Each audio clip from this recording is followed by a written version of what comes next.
This show is sponsored by BetterHelp Online Therapy. Have something to get off your chest like work, stress, relationship issues, or frustrations with the end of your favorite TV show? Whatever it is, therapy is a safe space to work through what's weighing you down. BetterHelp offers professional, affordable online therapy on a flexible schedule. Learn more at BetterHelp.com. That's BetterHelp.com. Why doesn't Quirrell just kill Fluffy? Hey, brother. Okay, so you know what's always bothered me is that in Philosopher's Stone, Quirrell spends the entire year getting roadblocked by Fluffy the three-headed dog, which is saying something, as in some ways it's the most basic kind of defense, just giant monster standing on trapdoor in small room.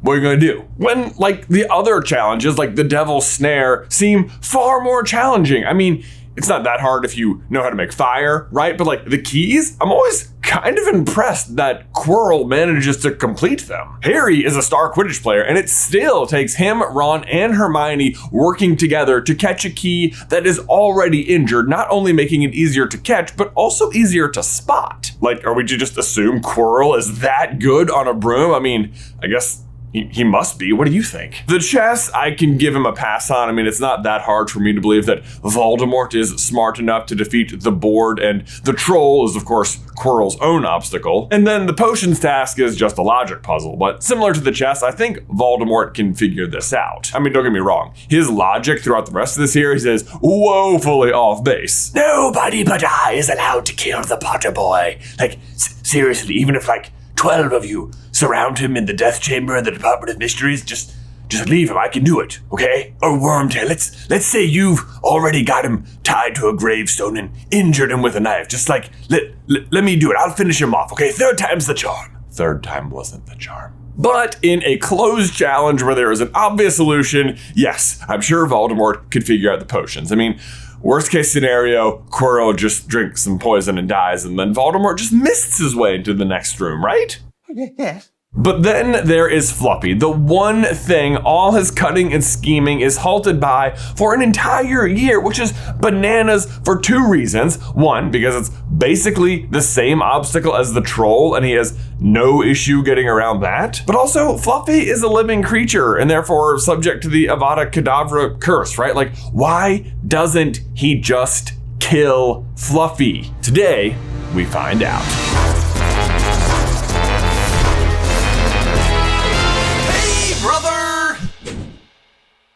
Okay, so at first this was a bit of a head scratcher, and I didn't want to jump to any conclusions. Like, was it possible that Fluffy simply was not killable by the Avada Kedavra curse, that he possessed some kind of resistance to the curse? Well, sadly, but not surprisingly, the three-headed dog, or a Cerberus, is not listed in Newt Scamander's Fantastic Beasts and Where to Find Them. Sorry, but I do have things to do, actually. Just not surprising, because Fluffy seems to be an exceptionally rare kind of creature, and the more rare and fantastical you are, the less Newt seems to have been willing to write about you. I mean, do you remember the Zowu, the giant teleporting cat thing from the second movie that Newt clearly knows a lot about and even tames? Not in the book! Or what about the Chillin, the small deer dragon thing from the third movie that is so fantastic? The entire plot revolves around it. Elections are even decided by it, and the movie opens with Newt knowing where to find it. Not in the book! But maybe it's because in both cases, humans' knowledge of those beasts led to their killing or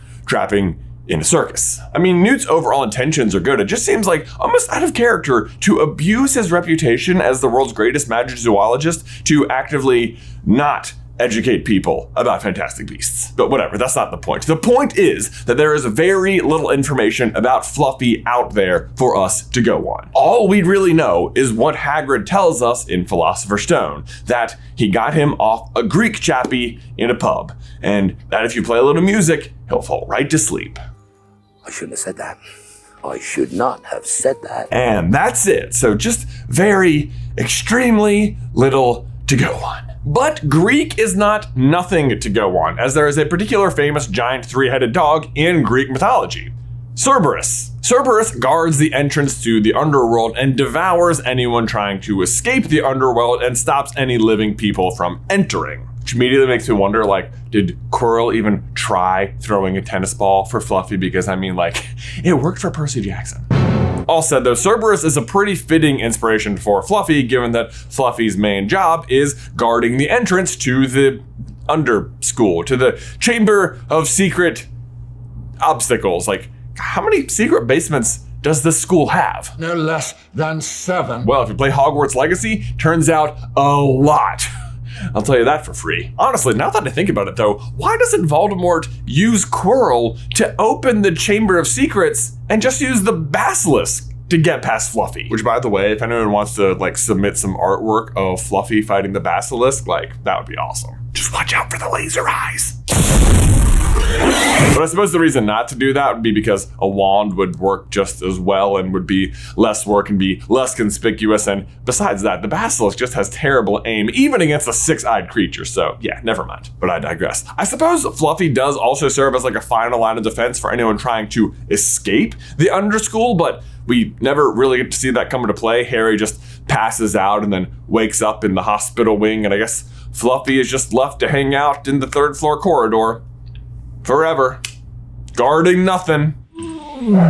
No, not really. In case you're wondering what becomes of Fluffy after book 1, he is first released back into the Forbidden Forest for a short time before Dumbledore decides that Fluffy is too dangerous for even the forest and has Hagrid send him back to Greece, where sadly we never see him again. Like, I can't believe Fluffy never comes back into the story, but I will say, we do know that at some point whilst in Greece, he attacks a taco truck. And I mean, like, who can blame him? Like, have you ever had tacos? They're delicious. So I guess he's doing okay. But the real question is, why is he doing okay? Why did Quirrell and Voldemort not just kill Fluffy right away? Like, we know Fluffy is there right at the beginning of the school year. The 3rd floor corridor is out of bounds to everyone who does not wish to die a most painful death. But that the mirror isn't down there until after Christmas. Was the stone just unguarded at the end of the obstacle course at that point? Or like, was the stone already in the mirror when Harry finds it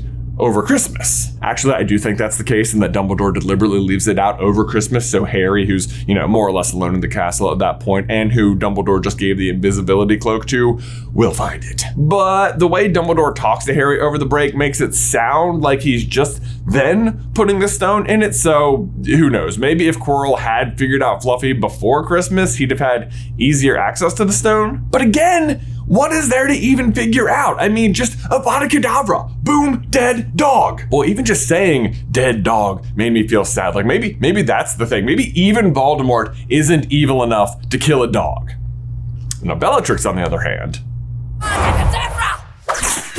Wow, don't know why I went out of my way to include that clip, but I did. Nice one, Jane! No, I have no doubt Voldemort could have killed Fluffy. Like, nothing we know about giant 3-headed dogs suggests that they, or anything, is immune to Avada Kedavra. Like, other spells might have bounced off, similar to how they don't affect Hagrid because of his giant's blood, but death should be certain. So why avoid it? Well, the answer is simple and actually given to us by Lupin in Sirius in Order of the Phoenix when they are telling Harry about how he ruined Voldemort's return. His comeback didn't come off quite the way he wanted it to, you see. He messed it up.